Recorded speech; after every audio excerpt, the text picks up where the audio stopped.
Thank you, Boulder Bookstore, for the opportunity to talk to you about my new book entitled Colorado's Highest, The Naming of the 14,000-Foot Peaks.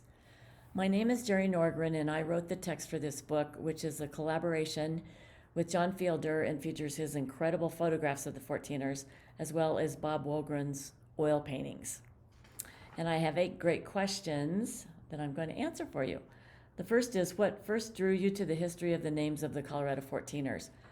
I'm a member of a women's literary organization which was established in 1881 called the Denver Fortnightly Club. And a few years ago in one of our meetings, the president was reading from past minutes, and in those minutes was a snippet that said the Denver Fortnightly Club was responsible for getting a petition together to have the name of Mount Rosalie changed to Mount Evans. Well, I had never heard that, nor had anyone else, and to satisfy my own curiosity, I started researching that. And out of that, I wanted to find out the name, how all of the 14ers got their names. So it started out just to satisfy my own curiosity. And then a few years into it, I realized that all this information really should be in a book, because there isn't one out there that has all the history of the naming of the 14ers. So that's how that came about. And how did the collaboration for this book come about? I originally had envisioned the book being an academic book with just really extensive history and footnotes and a bibliography and everything like that. And I was also going to include some of the historic sketches from the Hayden survey that I'd found. But I had the idea to call John Fielder and talk to him about it. And he was giving me suggestions on doing an academic book just like that. But then the more we talked and the more we thought about it, we decided to do a collaboration. And I think that was the best way to go. And it came out beautifully, I think. Let's see. What kind of research did you do to find out these name histories, and how long did the research take? The research probably took about 2.5 years, not constantly. And I went to the National Archives up north many times. That's where I actually found the historic sketches. I got to see the originals of those, and original maps, and field notebooks from the survey people, and so that was really fun. The Western History section of the downtown Denver Public Library, I was there at least once a week, if not more.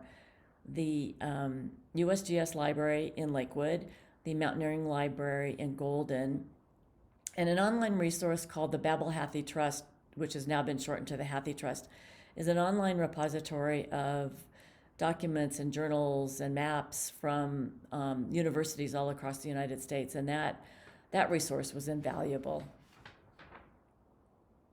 What mountain's naming history surprised you the most?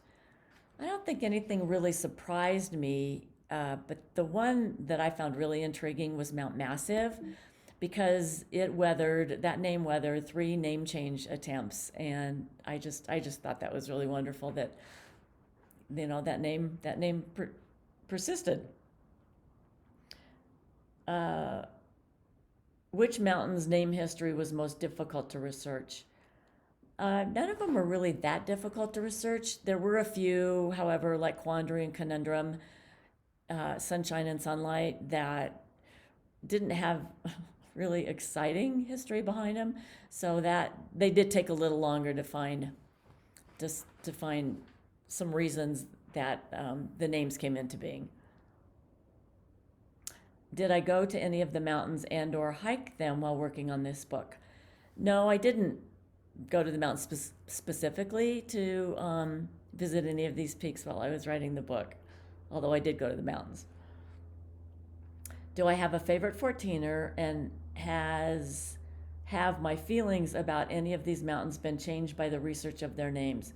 As I just mentioned a while ago, my favorite one I think is Mount Massive, because of it weathered its 3 name changes. And no, my feelings haven't changed about any of them. If anything, I became much more interested in them, having learned all the history behind the names.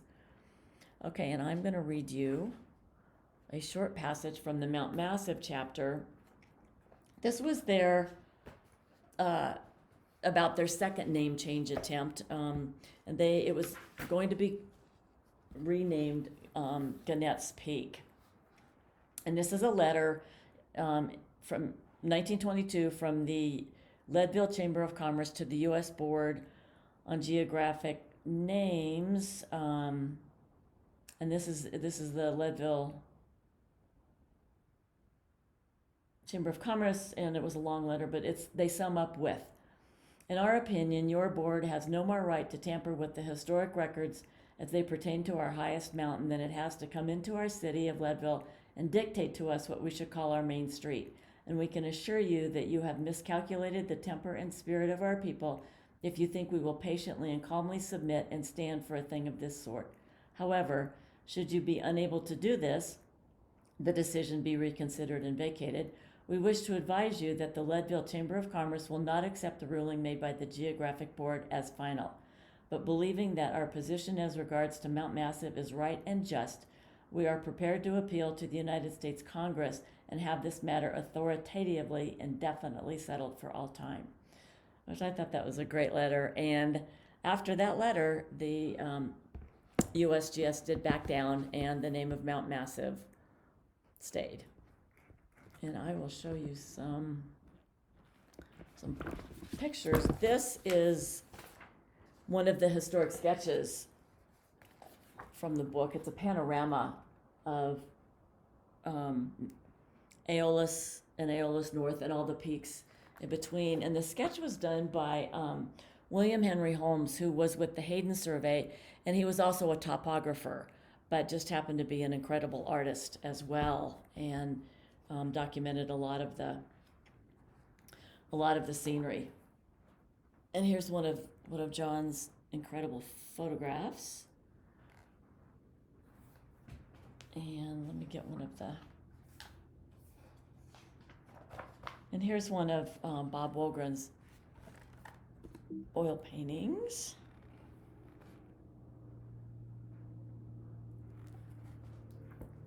And again, here's the front of the book. So thank you very much for the opportunity.